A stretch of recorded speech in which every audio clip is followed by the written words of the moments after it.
All right, let's go over 3 things that you can use in a sales funnel to help increase conversion, increase the average order value, etc. And one thing I want to point out, this is not for like, this is my first sales funnel. This is not for even like the beginner.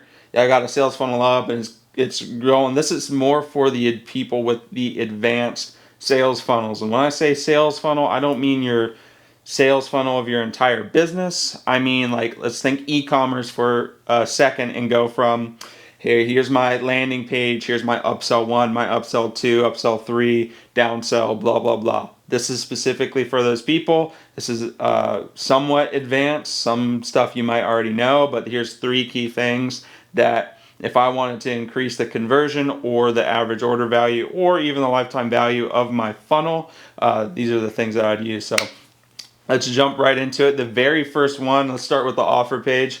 On that offer page, often people will jump on that page after viewing your ad. Your ad is meant to be, let's call it salesy. I know it's the wrong term for it, but the whole point of the ad is to get somebody to that landing page. Now, so you might get a little bit too amped up in that ad, and they might hit your landing page and like, this isn't what I thought it was. So just making sure that your ad aligns with your landing page. And now when somebody clicks through that ad, lands on your landing page, and they don't see exactly what they're looking for, they're ready to bounce out, right? So landing pages usually have a pretty high bounce rate, but the way to combat that is 2 things. So let's draw a landing page here, and let's pretend we've got our headline, say we got our VSL, and let's say we got our buy button and then our left right content here.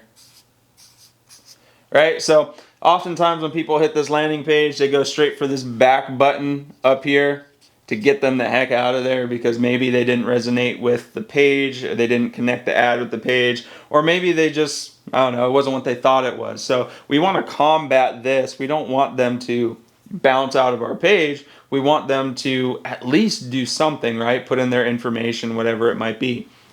So whatever the, I don't know why I drew that, but whatever that is, right? Whatever's on this page, they might not be wanting immediately. So when they go for this back button, it's probably important here. Let me use a different color. That you add it's almost like a downsell offer for your offer page, right?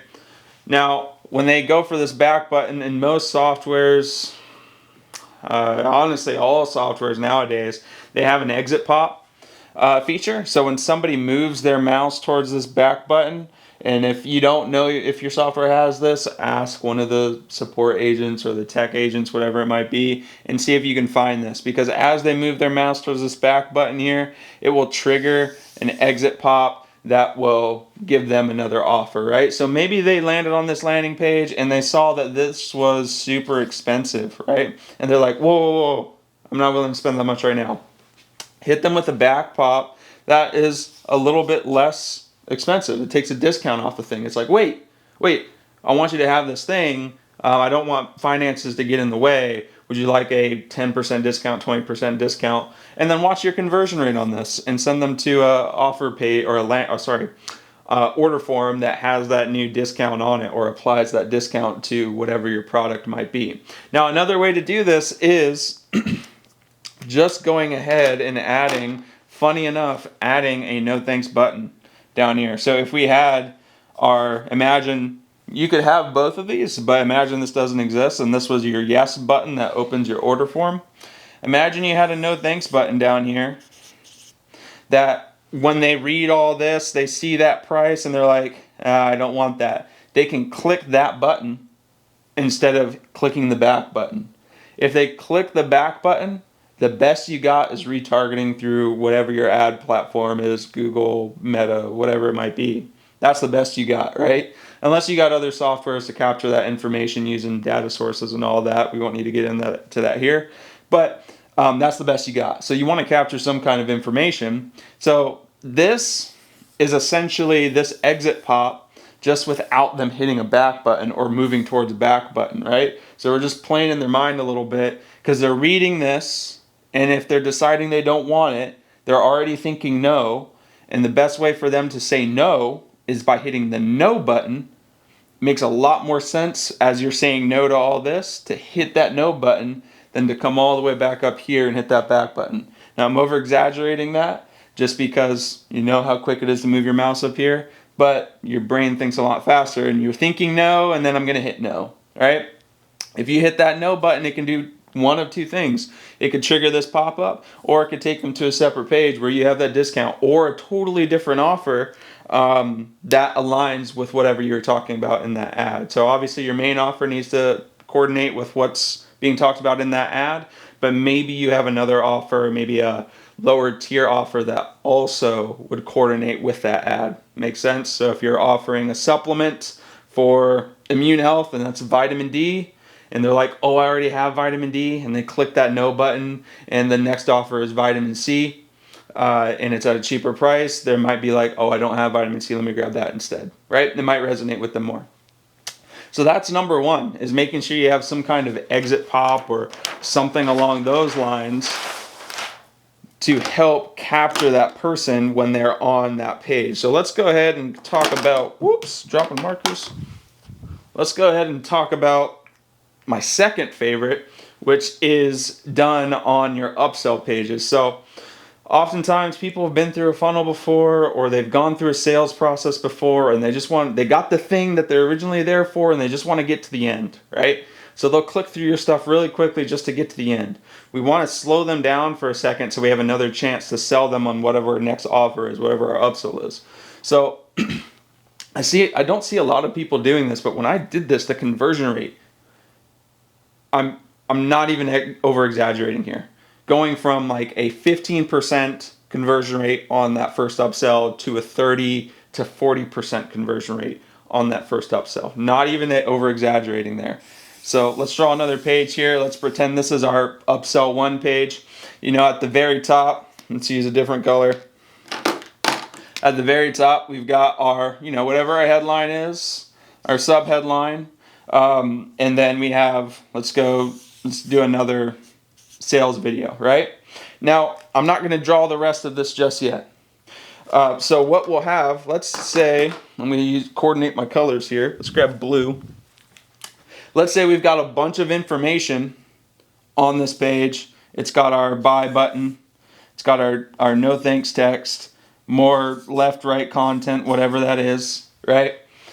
You don't see this until this hidden timer or the timer linked to this video hits 0, right? So let's say this timer is 2 minutes. That's what I would suggest. A 2-minute timer. This is what worked best for us, no matter how long the video was.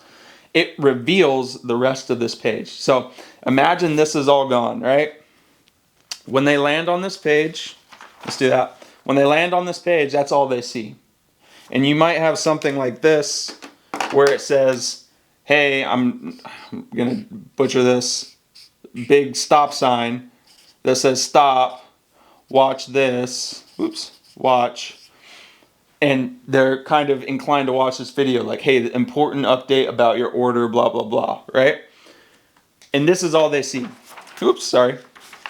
This is all they see. They see the stop, they see the headline, the subheadline, and now they watch the video. Now, meanwhile, you either have a timer hidden on that page, or that timer is linked to this video. There's more technical ways to make that work. This is the easiest because there's a lot of softwares out there that will just work like this. So this timer, when it hits 0, then it will reveal the rest of the page. Now, why do we do this? It's because we want them to watch this video. We want another chance on selling them on whatever this upsell offer is.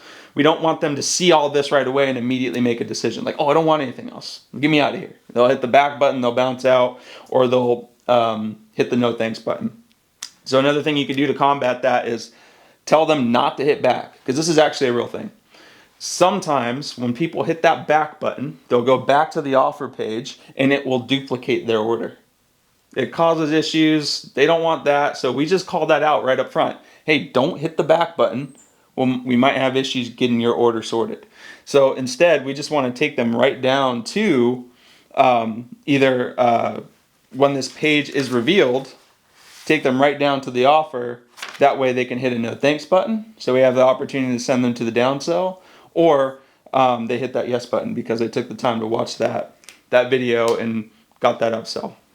So that was the second one. Let's go over the last one here. So the very last one that I want to talk about, and hopefully these are things that are somewhat new, somewhat advanced for you, is a thank you page bump. What is a thank you page bump? Well, it's just another upsell or a downsell, right? So when somebody gets to the last page, or what they think is the last page of your funnel, what would be deemed as the confirmation page or the thank you page, we have one more offer for them. So what we're essentially doing is saying, when they hit this page, they're going to land right here. No need for a headline, subheadline. The selling essentially is over. All we want to do is congratulate them on placing their order. So let's just put some random scribbles up here like, hey, congratulations. Here's a picture of something that makes you feel like the order is over. Put a check mark there, whatever. And then down below here, hey, before we send out your order, would you like any of these discounted products? This is a really less of a sale. It's just a bump before they get to that thank you page. And so what I would have is I'd have three things here. I would have the last offer they just saw, right? I would also have two other discounted cross sells, whatever, really low tier. We're not trying to, this isn't the thing that's going to like skyrocket our average order value, but it's a little bump that might add a few cents, a few dollars, whatever it might be. Like this could be like a $9 product or a $15 product, whatever it might be. This is the last offer they just saw. So if you're ascending up a ladder, this might be more on the high end. This might be like $167 or $997, whatever it might be. It's just kind of a last chance. But you send them to a page after that final upsell. You send them to one more page that says, hey, congratulations on placing your order. We're so happy. We're going to get this shipped out for you before we close up the box and everything along those lines. We just want to make this last, not even make this last offer. We just want to present these to you as if you wanted us to add these to that box that gets shipped to your doorstep here in about 7 days. Then they have check boxes here that allow them to say yes to all of them, none of them, one of them, and then a submit or finalize order button or a no thanks button down below. That will then take them to the confirmation page. So those are three things that I would use in all of our funnels to increase the average order value, to increase the conversion rate, to keep people on the page, prevent them from hitting the back button, and keep them around longer so I have more opportunities to sell them on my other offerings. So I hope those were beneficial for you. Once again, these are more for advanced funnels. I wouldn't even try and attempt these if you're in the early stages of figuring out your funnel, meaning you don't have a lot of traffic going through them. I would really only implement these if you got a good amount of traffic going through and you could really test and see if they are beneficial for your audience or not. It's another thing, always test this stuff, because as this stuff worked for me, might not work for your demographic. You're just gonna have to test and find out, but it's pretty much fail-proof in the supplement space with our demographic. So hope that was helpful. Talk soon.